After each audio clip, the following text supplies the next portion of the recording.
जय श्री राम। कुंभ मेला के 10 खास खबर में आपका स्वागत है। कुंभ मेला का मैं नियमित आप लोगों को 10 खबरें देता हूं, जिससे कि आप लोगों की यात्रा सही हो और जो है कि यहाँ के बारे में आप लोगों को पता चल सके और यहाँ के कार्यक्रमों के बारे में आपको पता चल सके। तो चलिए हम शुरू करते हैं। दोस्तों, पहले शुरू करने से पहले बता दूं मित्रों कि यहाँ का मौसम कल तक तो सही था, लेकिन आज से थोड़ा सा मौसम ख़राब हो गया है और ठंड तो नहीं लग रही है, लेकिन सूर्य जो है कि दिखाई नहीं दे रहे हैं। तो चलिए खबर अब स्टार्ट करते हैं। पहला खबर है दोस्तों, 11 दिनों में कुल 10 करोड़ से अधिक श्रद्धालुओं ने गंगा में डुबकी अब तक लगा लिया है और सामान्य दिनों में भी 70 से 80 लाख श्रद्धालु यहां पर स्नान कर रहे हैं। मौनी अमावस्या पर 10 करोड़ श्रद्धालुओं के डुबकी लगाने की आने की संभावना है। वहीं पर बसंत पंचमी पर 5 करोड़ श्रद्धालुओं की आने की आशा व्यक्त की जा रही है।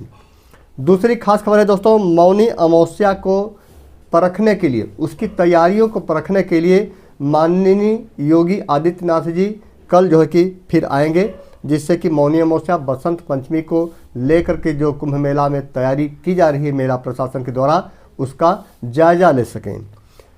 तीसरा खास खबर है दोस्तों, सेक्टर 17 में देवकी नंदन ठाकुर जी की कथा 12:30 बजे से प्रारंभ होगी। वहीं सेक्टर नंबर 9 में दिव्य जागृति संस्थान में कृष्ण कथा 1 बजे से होगी और सेक्टर 9 में ही कैलासानंद गिरी जी महाराज के शिविर में भागवत कथा 11 बजे से प्रारंभ होगी। 24 सेक्टर में मुरारी बापू जी की कथा चल रही है, जो 2 बजे से इवनिंग तक चलता है। और भी बड़े बड़े संत महात्माओं का जो है कि कार्यक्रम चल रहे हैं विभिन्न सेक्टरों में। वो जिनकी भी कथा चलती है दोस्तों, बता दूं कि नॉर्मली 12 बजे 1 बजे से स्टार्ट होती है और रात तक चलती रहती है। चौथी खास खबर है दोस्तों, आम श्रद्धालुओं को रहने के लिए जो मौनी अमावस्या बसंत पंचमी पर जो है कि संख्या बढ़ा करके जन आश्रय स्थल और तमाम और ठहरने की जो भी मेला परिक्षेत्र में या उसके नज़दीक में व्यवस्था है, पहले 54 था, लेकिन उसकी संख्या बढ़ाकर अब 88 कर दी गई है, जिससे कि श्रद्धालुओं को कोई दिक्कत ना हो। पांचवा खास खबर है दोस्तों, फाफामऊ रेलवे स्टेशन का जो मुख्य द्वार है वह 28 और 30 तारीख, मतलब 28, 29, 30 तारीख को वहाँ पर मुख्य द्वार से एंट्री नहीं कर पाएंगे। वहाँ पर जो है कि श्रद्धालु ट्रेन पकड़ने के लिए नहीं जा पाएंगे। यदि आपको ट्रेन पकड़ना है तो दूसरे गेट, द्वितीय गेट से आप एंट्री ले पाएंगे। छठवां खास खबर है दोस्तों, आज से 3 दिन तक अर्थात 24, 25, 26 तारीख को 3 दिन ड्रोन लाइटिंग की जो है कि शो होगा। जिसको भी देखना है तो उस सेक्टर 7 में गंगा जी के किनारे आयोजित किया जाएगा आकाश में, उसे ड्रोन का जो कि शो जो है कि वो लोग देख सकते हैं। 7वां खबर है दोस्तों, मौनी अमावस्या पर 184 स्पेशल ट्रेनें अलग से संचालित की जाएंगी, जिससे कि श्रद्धालुओं की भीड़ ज़्यादा किसी प्लेटफार्म पर होने पर गंतव्य स्थल तक उनको भेजा जा सके। जिस स्टेशन पर, जिस प्लेटफार्म पर एक तरफ जाने वाले श्रद्धालुओं की संख्या ज़्यादा हो जाएगी, वहाँ पर स्पेशल ट्रेन के द्वारा उन्हें भेज दिया जाएगा। एग्जाम्पल के लिए, जैसे कानपुर जाने वाले श्रद्धालुओं की संख्या ज़्यादा हो जाती है, बहुत ज़्यादा, तो वहाँ के लिए ट्रेन तत्काल में छोड़ दी जाएगी। इस तरह से सभी जगहों के लिए स्पेशल ट्रेन चलाई जाएगी।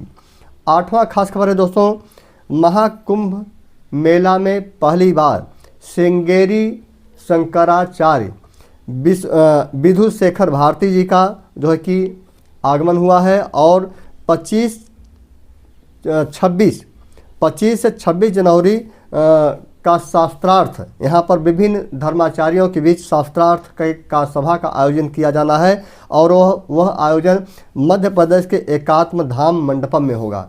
मध्य प्रदेश के एकात्म धाम मंडपम में आयोजित किया जाएगा और मतलब कल से, और जिसमें अध्यक्षता श्रृंगेरी शंकराचार्य विधु शेखर भारती जी करेंगे। तो जो लोग भैया इंटरेस्टेड हो जो है कि सभा में इनके शास्त्रार्थ को सुन सकेंगे।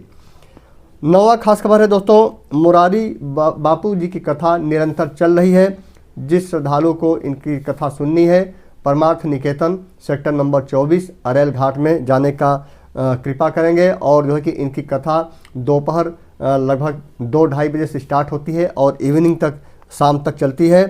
कल का सार विषय था, इनका जो कल की कथा थी उसका जो सार विषय है वह बता दूं कि उन्होंने कहा, धन्य है प्रयागराज जहां 3 नदियों की धाराएं दुनिया को मिलाना सिखा रही हैं। तो इस तरह से संस्कृति का समागम है, लोगों के विचारों का समागम महाकुंभ है।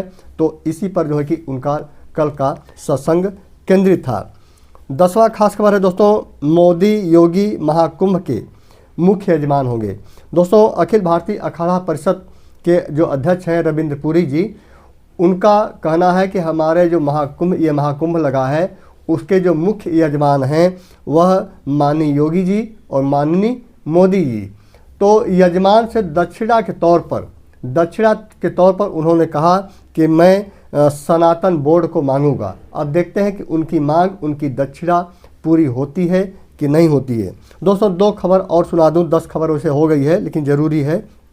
दोस्तों, आज से बाहरी गाड़ियां प्रतिबंधित कर दी जाएंगी, आज से ही 24 से ही, और उनको जगहों पर, विभिन्न जगहों पर जो निर्धारित पार्किंग स्थल हैं उन पे जो है कि अपनी गाड़ियां खड़ी करनी पड़ेंगी।